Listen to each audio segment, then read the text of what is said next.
It is my very favorite day to just show up. Well, every day is my favorite day to just show up. Hi, everyone. Yvonne Heath here, nurse turned author, speaker, and changemaker, and your host. Welcome to Navigating Grief with Heart and Humor, where we talk about, plan, and prepare for grief, transitions, end of life, all the messiness in between, have brave, courageous, vulnerable conversations so that we can be proactive, live life to the fullest, and know how to support ourselves and others on their very hardest day, on our hardest day, in the deep trenches of grief. Most of the time, we have been in very challenging situations. We have had tremendous grief that we just didn't know how to navigate. And we realize that we've lived reactively, not proactively. And we want to do it differently by our own example, by just empowering ourselves so that we can live happily, joyfully, navigate whatever life throws at us with heart and humor. Doesn't that sound like a better alternative? Yes, it really is. And it starts with accepting that life is unpredictable, prepare for anything, change is the only constant, forgiving ourselves for not knowing how to do it differently in the past, for not just showing up for ourselves and others. And now, this is the only time now that we can do it differently. Not yesterday, not tomorrow, now. So we are going to begin today. And I honor you for being here and for being willing to have these conversations. So let's get started. As always, I like to share a little fun story, fun fact, because it's already serious enough. And today I want to share my brand new shirt. I always love finding a wonderful, fabulous deal. I am very passionate about reducing, reusing, recycling, paying it forward, and not spending a whole ton of money on clothing or things. I am not a consumer. I don't need to, sorry, high fashion retailers.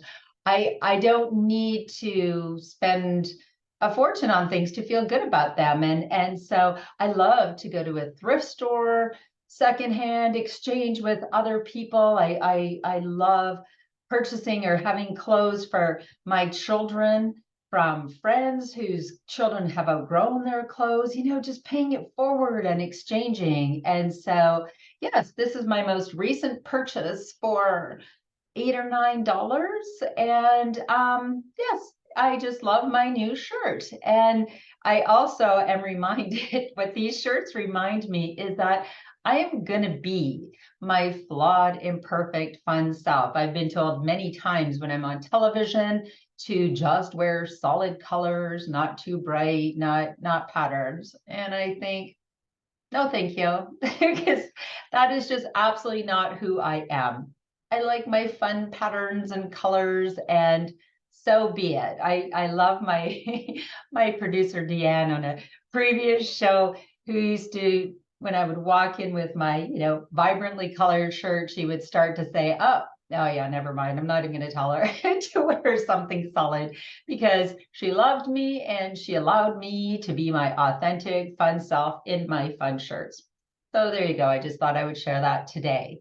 So let's begin having these wonderful, juicy conversations. And before we get started, as always, I have my ritual of grounding myself, being very present with you right here, right now.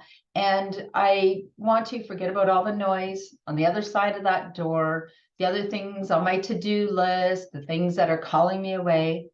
And I want to be very intentional about our time together. That is how I honor myself. I honor you by being fully present. And I set an intention. My intention is always to share from my heart, my authentic self, and bring you the message that you need to hear the most. And I invite you to do the same. Have a ritual that helps you to land wherever you need to be in this moment, to forget about everything else. Give yourself this space.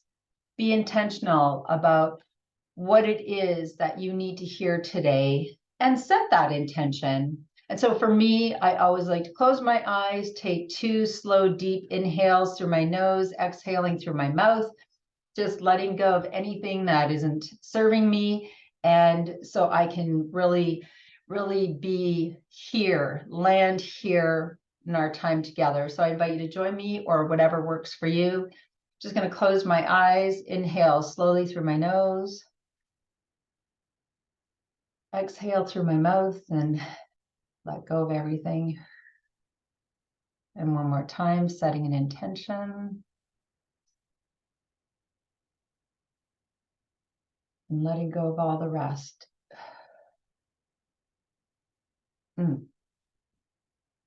So here we are. And in the last episode, I went down memory lane. I started reflecting on the shows that I have shared here on the Win-Win Women Network. It's just been such an amazing journey. And I shared so much from my heart, from others that I've learned, and I continue to learn. And I wanted to just kind of pause and look at each episode and then say, wow, reflect on it and maybe bring some new insights, because we are continuously learning, unlearning, and evolving. And so I believe it was I shared some about episode 1 and 2, and then episode 3 was, let's check, what is grief anyway?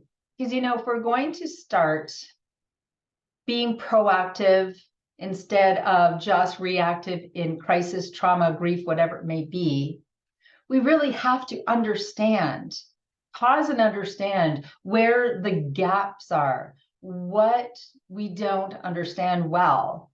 And there are many words we throw around, right? Grief, bereavement, mourning, and what does it all mean? We don't really take the time because it isn't a conversation that we really want to have. And yet it is part of the human experience, no matter who you are, regardless of age, race, culture, sexual orientation, ability, disability, status, economic situation. Grief is a part of this journey.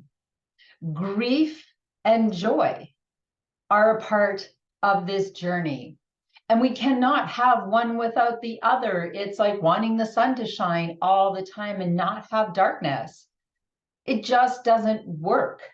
And it isn't a one or the other. And that's what we discussed in episode 4, grief and joy can coexist. So I want to explore grief and joy, because we often see it as one or the other. We'll get through these hard things, then we'll find joy again in our lives. And here's the thing. If we are waiting for our lives to just be joyful without grief, because we want to avoid that, it's like shutting the door and hoping that you'll be able to get in. It just doesn't, it isn't realistic. Grief and joy, it's a roller coaster. We have to learn how to hang on through the dips and curves and allow all of it. I have been that person in many situations and circumstances. Crossing my fingers. Okay, everything's great right now. I hope it stays that way. You kind of pushing away the hard stuff. It's a hard way to live, right? Just waiting for the other shoe to drop, waiting for someone to take away your joy, or, oh no, here comes the hard stuff. It just is not how we can live our lives to the fullest. How we do that is by expanding and allowing all of it.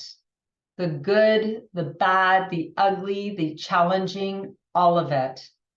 And to be able to hold space for others who are experiencing grief, joy, whatever it may be. Not, oh no, here she comes. I'm having a good day today. I don't want to hear about all that hard stuff. again, when we do not allow room for all of it, we are blocking possibility for even more joy, because I will tell you, when you understand grief well, when you have created a foundation in this life of what do you believe about life and death, coping skills, strategies, and what do you need to understand, you can make room for all of it. You can let go of the illusion of control and know that life is unpredictable. Prepare for anything. Change is the only constant. I'm having an amazing day. I could walk outside and my neighbor says, oh my gosh, my wife just died, and they are distraught. And as opposed to thinking, oh no, there goes all my joy, we can pause. We can take a deep breath. And Debbie Lynn Grace, one of my wonderful mentors, has taught me as a highly sensitive person to expand. You don't have to let go of your joy. You just can expand and make room for all of it.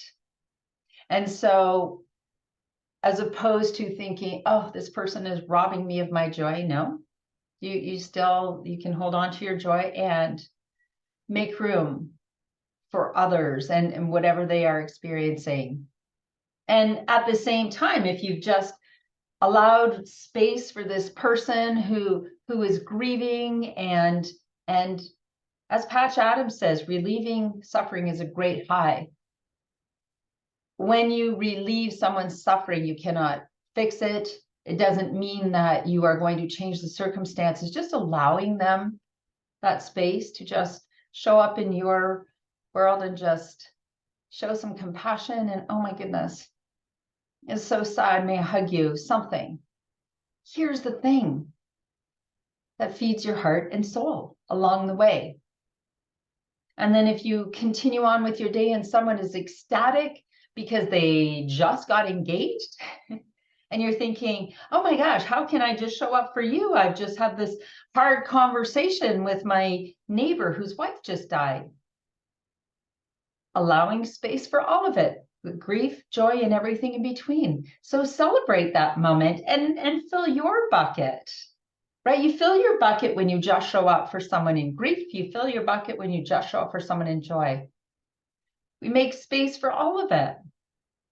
And back to that first question, what is grief anyway?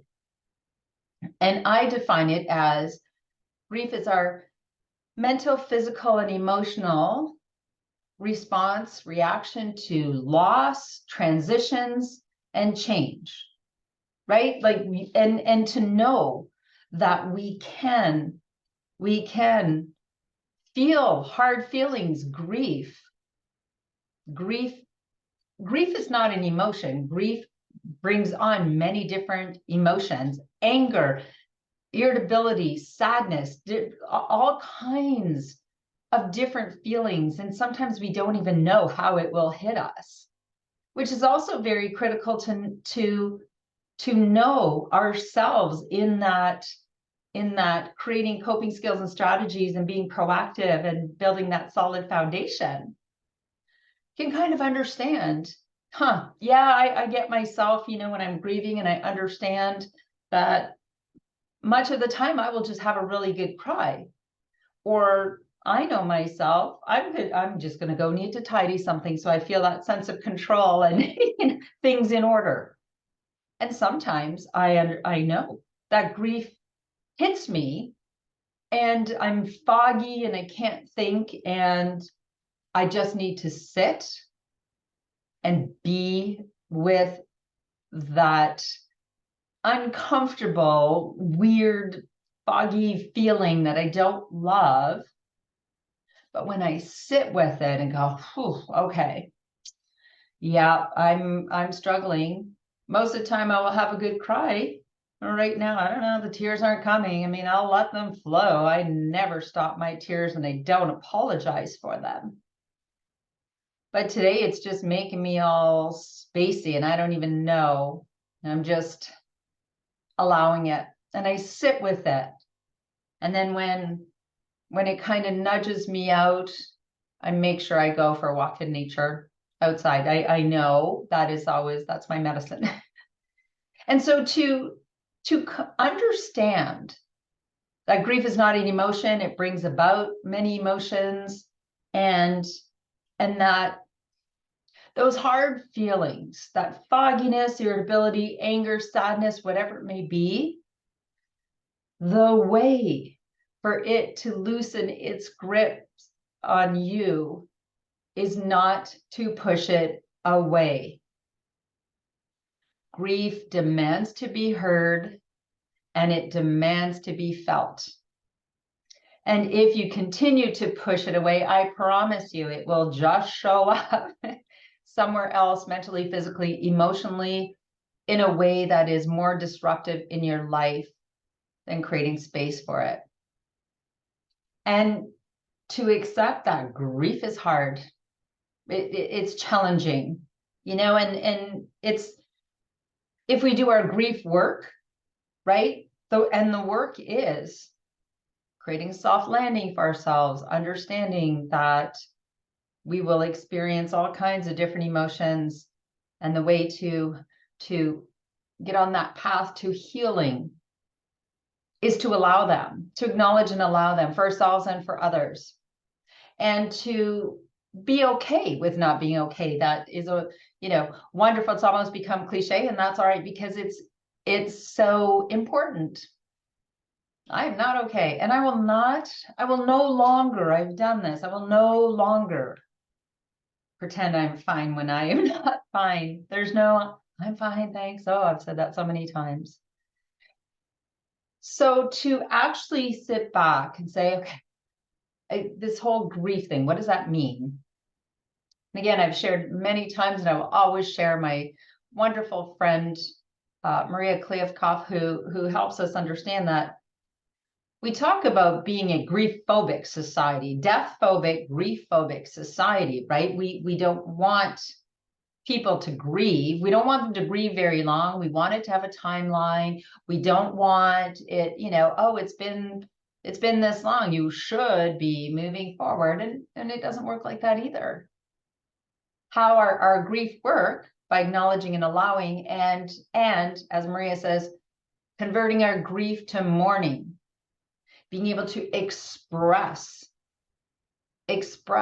finding healthy ways to express what we are feeling, whether it's moving, art, just writing, whatever it may be, talking it out, drawing it out, something, right? Instead of keeping all that grief inside, we need to convert it to mourning, creating rituals to honor those we love who have physically died, to understand how we can continue to have a relationship, and it's now a spiritual relationship.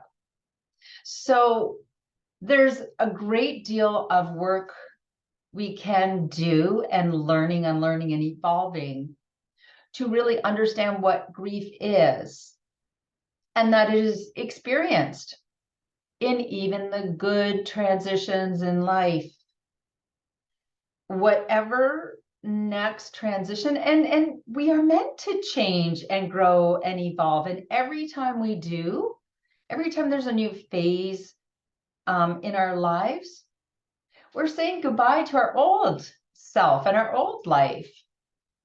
And most of the time there will be grief in that, right? I was a blonde bombshell for a long time. And when I decided to just become a silver-haired fox, I will tell you, at first, I grieved.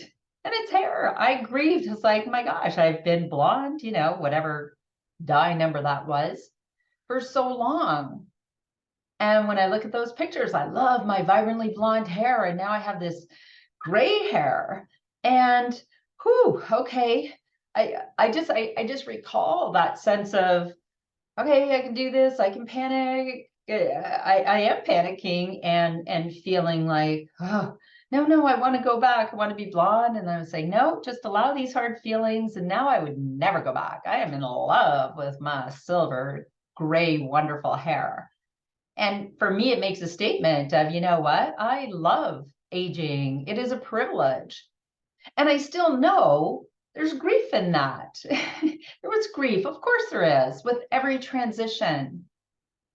So imagine if we continue to have these conversations, no matter where we are starting, the time to start is now. Have them with yourself, your family, friends, neighbors, compassionate community, workplace, wherever you can start these conversations. Start with yourself, learn and understand more, because grief is coming, right? Grief is coming.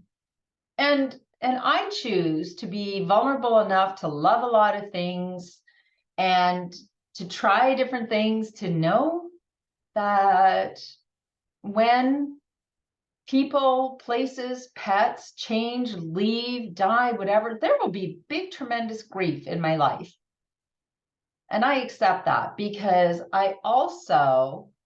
because I'm open to all of it, there's just a whole ton of love and joy that I also bring in.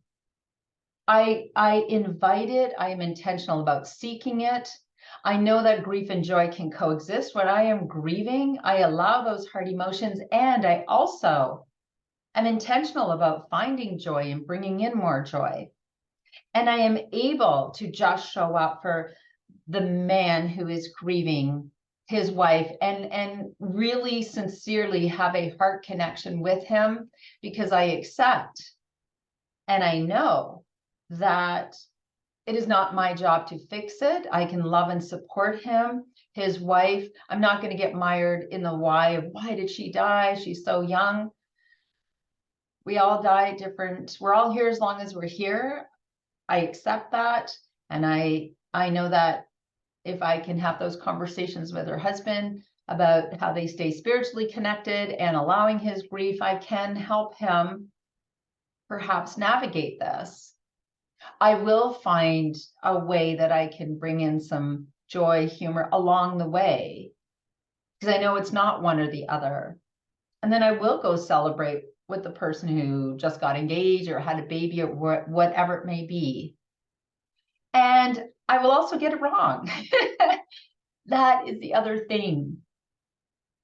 We need to be okay with the imperfection. We need to be okay with, I wish I would have said something differently. Oh, how many times I've walked away and thought, oh, we've all done that, right? Oh God, this would have been the perfect thing to say. Why couldn't I have just said that then? Well, you can always let them know. Say, oh, my brilliant self wishes that this is what I would have said when I saw you. When we befriend grief and the unpredictability of life, when we know and accept that it doesn't happen in nice, tidy stages, that 10 years later we can have a grief attack, and in between it doesn't mean that we will not have joy. When we can just let in little cracks of light, of happiness or joy as we are grieving, it has no bearing in how much we loved someone who died. We are just moving forward to create a life that we can still love, make our lives worth living again, because that is also a great and wonderful way to honor those who did not live as long as we wish that they did. So you see, to have these conversations, to understand grief, to understand mourning, and to know you'll always be learning. Again, when I think of 2 years ago and my understanding and my experience, and I continue to seek just learning and guidance from so many there's so many wonderful humans out there helping us to navigate this journey we call life. And grief, death, dying, illness, transitions. We do not have to do this alone.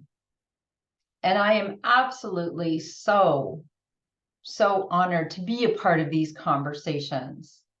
And if any way we can bring in the grief and joy together. I'd love to hear, how do you bring in joy even as you're grieving? And I invite you to be even more intentional about bringing in that joy. Know the things that create joy for you, because we all deserve a life full of love, happiness, and forgiveness, and being a part of a compassionate community that will support us no matter what. So thank you for being willing to have these conversations, willing to take action, take one step towards understanding grief more, inviting more joy in, just showing up for someone who is grieving, just showing up for someone who is celebrating. Allow all of it. And just know that I am always here to support you and learn from you as we learn together. And you can always go to my website, loveyourlifetodeath.com. I invite you to read my book, watch my TEDx talk, with my program, Get Ready for Grief. There are so many resources, and on my resources, I have wonderful information from great humans around the world, because I choose to live my life and allow the grief and the joy. I choose to have a compassionate community that I can learn from, that will support me on my hardest days and will also celebrate with me when I am joyful. Let's really be intentional about just showing up for one another, no matter what we are going through. And of course, you can always reach out to me.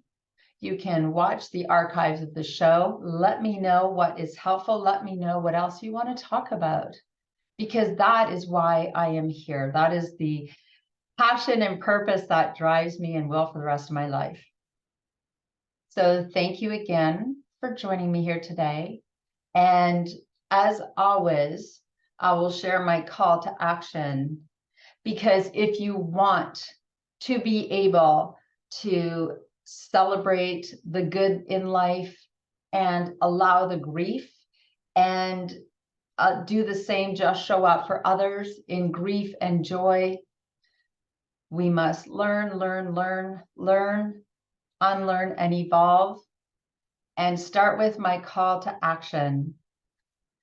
Plan your life, plan your death, and then just love your life to death. And always bring your own tambourine to the party. Thank you so much for joining me. Thank you for being a light in this world. Do what you can, baby steps, lean into this, and you know that you are making a difference just by being willing to have these conversations, by being willing to learn, and maybe just making one small difference with one conversation can change someone's life. It does not take much. All it takes is just showing up. Lead with your heart, and you can be the person who makes a difference for someone on their hardest day in grief and on their most wonderful day in joy. Thank you so much. Keep shining your light, and we'll see you in the next episode. Bye for now.